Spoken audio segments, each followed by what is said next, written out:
I do have concerns in that class about the keen students always shooting their hand up, and I think that kind of came out, and the students that I know are into it and I know that are following, but I'm just not getting the hands and quite the engagement. And at this point in the year, I feel like I still have time to get them back in, but I don't want to lose them.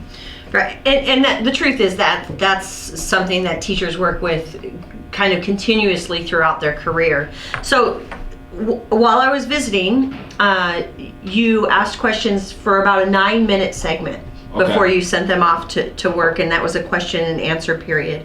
So here's the data that I collected. So I basically just went row by row and put a B for the boy and a G for the girl in where the students were sitting. This is the wall closest to your door, and this is the row closest to your desk. And of course this is front to back. So there were 21 responses that were given during that 9-minute period. You asked a question, and you didn't just take a response from one student, you took several responses. So I didn't track the number of questions you asked, but there were 21 responses. And you can see which students responded. The good news from an instructional point of view is you didn't have any call outs at all.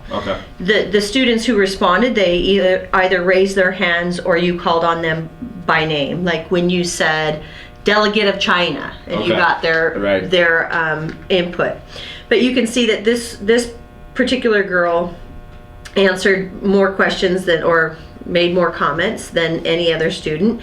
You had 9 girls that raised their hands and answered the question, 7 boys that raised their hand and answered. You called on 1 boy by name and 4 girls by name. So overall you had 8 interactions with boys and 13 interactions with girls. And I'm wondering, part of the, so I have 8 boys, it looks like you put here, and 13.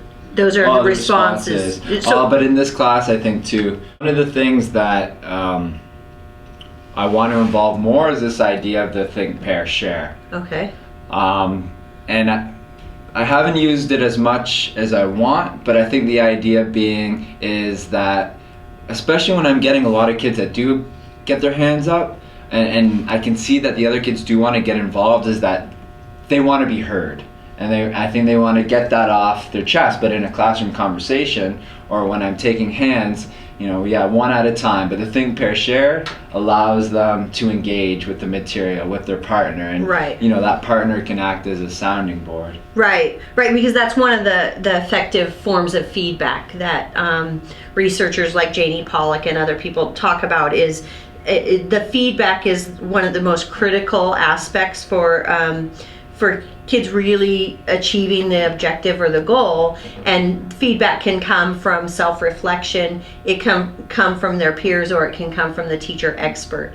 So if you use a strategy like think, pair, share, then they're getting the feedback, constantly interacting with the material like you're talking about, and they can get that peer feedback from each other.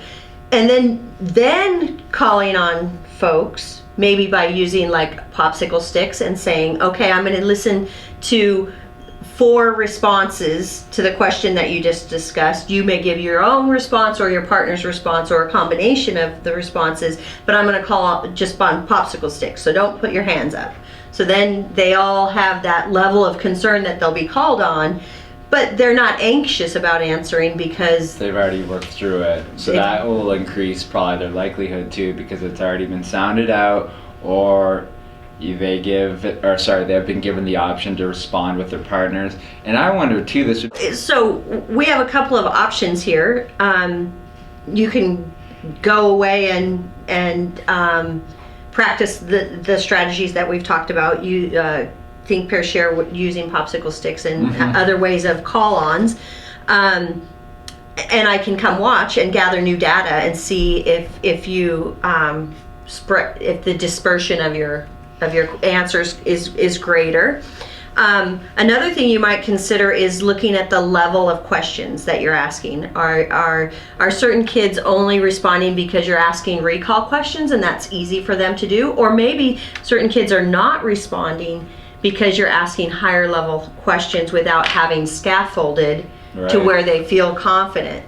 So one thing I could do is I could use the question tracking form to track the level as well in conjunction with the response form and see if there's any correlation there. And we could also, I guess, connect it to Bloom's and to see, okay, excellent.